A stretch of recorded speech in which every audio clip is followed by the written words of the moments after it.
Hello everyone, ఈరోజు వీడియోలో మునక్కాయ పప్పు ఎలా చేయాలో చూపిపోతున్నా. ముందుగా కందిపప్పుని కడిగి పక్కన పెట్టుకోవాలి. ఆ తర్వాత చింతపండులో వాటర్ వేసి పక్కకు పెట్టుకోవాలి. ఇప్పుడైతే పసుపు, టమాటో, కొంచెం ఉప్పు, కొంచెం వాటర్ వేసేసి పప్పునైతే ఉడకబెట్టుకోవాలా. సో గ్యాస్ పైన పెట్టేసి ఒక 5-6 విజిల్స్ వచ్చేంత వరకు ఉడకబెట్టుకున్న తర్వాత మనము విజిల్ అనేది తీసేసి ఎయిర్ అంతా వెళ్ళిన తర్వాత ఎంతవరకు ఉడికిందో చూసుకోవాలా.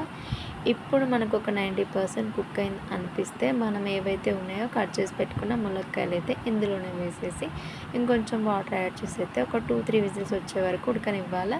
సో మనం ఎక్కువసేపు ములక్కాయని ఉడకబెట్టాల్సిన అక్కర్లేదనమాట. ఆల్రెడీ మనకి ఇక్కడ 70% కుక్ అయిపోతుంది.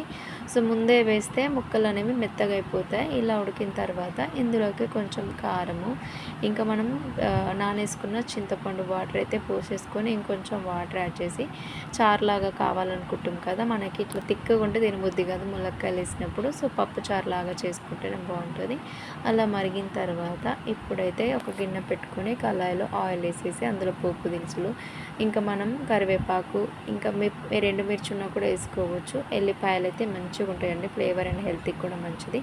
సో మంచిగా మగ్గిన తర్వాత ఇప్పుడు మనం ఏదైతే మరగబెట్టుకున్నామో పప్పు గిన్నెలో వేసేస్తే అంతే టేస్టీ మునక్కాయ పప్పు అనేది రెడీ అయిపోయింది.